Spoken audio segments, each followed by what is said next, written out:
पुढच्या 2 दिवसात भाजपचा नेता निवडला जाईल अशी देखील माहिती आता समोर येते।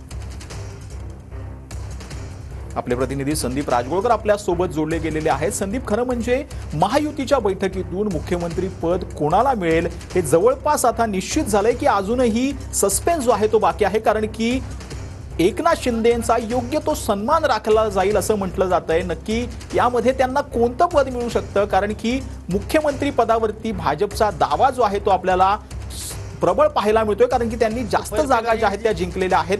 काय अधिक याविषयी सांगा। पता नहीं, अभी 1 यूनिट हमारा मुक गया, मेरा लाइव कंटिन्यू चल रहा है। मान जो आहे तो राखला जाईल। संदीप, आपले प्रतिनिधी संदीप राजगोळकर आपल्या सोबत जोडले गेलेले आहेत। संदीप, खरं म्हणजे महायुतीची बैठक आता पार पडली आहे आणि या बैठकीमध्ये एकनाथ शिंदेंचा योग्य असा सन्मान राखला जाईल असं समजते। नक्की एकनाथ शिंदेंकडे कोणतं पद दिलं जाऊ शकतं किंवा भाजपकडेच हे मुख्यमंत्री पद राहणार आहे, कारण की पुढचे 48 तास हे अत्यंत महत्त्वाचे असणार आहेत। संदीप, अगदी बरोबर आहे सचिन। एकनाथ शिंदे आता हेच मुख्य केंद्रस्थानी असतील असं म्हणावं लागेल, कारण ज्या पद्धतीने काल त्यांनी पत्रकार परिषद घेतली आणि आज जरी त्यांनी हे जे चित्र स्पष्ट केलं आहे त्यानुसार जर पाहायला गेलं तर त्यांनी मागणी कुठली केलेली आहे केंद्रीय नेतृत्वाकडे हे अजूनही अधिकृतपणे आपल्याला समजलेलं नाही। मात्र त्यांचा सन्मान राखला जाईल, म्हणजे तुमचा सन्मान राखला जाईल असं नेतृत्वाने त्यांना सांगितलेलं आहे। शक्यता ज्या आपण सांगत होतो प्रेक्षकांना त्या ह्याच आहेत। कदाचित त्यांना राज्यपाल पद त्यांच्या पक्षाला एखादं दिलं जाऊ शकतं।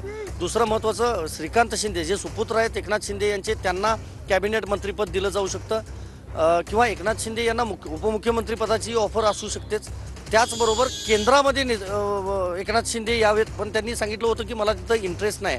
अशा ज्या शक्यता आहेत यापैकी आता बघावं लागेल कुठला आहे। जरी केंद्रीय नेतृत्वानं म्हटलेलं असलं की तुमचा मान सन्मान आम्ही राखू, त्यांनी कुठली मागणी ठेवलेली आहे, कारण महत्त्वाची खाती जी आहेत ती भाजप आपल्याकडेच ठेवणार आहे। म्हणजे गृह आणि महसूल ही दोन्ही मुख्य खाती आहेत महाराष्ट्रातली आणि ती दोन्ही खाती आता भाजपकडेच असणार हे देखील आता स्पष्ट झालेलं आहे। त्यामुळे इतर खात्यांवर ते समाधान मानणार का हे बघावं लागेल, कारण ज्यावेळेला त्यांनी कार्यकर्त्यांना वर्षावर यायला सांगितलं होतं किंवा काल ज्यावेळेला पत्रकार परिषद होती त्यावेळेला वेगवेगळी चर्चा सुरू झालेली होती आणि महत्त्वाचं म्हणजे संपूर्ण राज्यातल्या विधानसभा निवडणुका ज्या आहेत त्या एकनाथ शिंदे यांच्या नेतृत्वाखालीच लढवण्यात आलेल्या होत्या।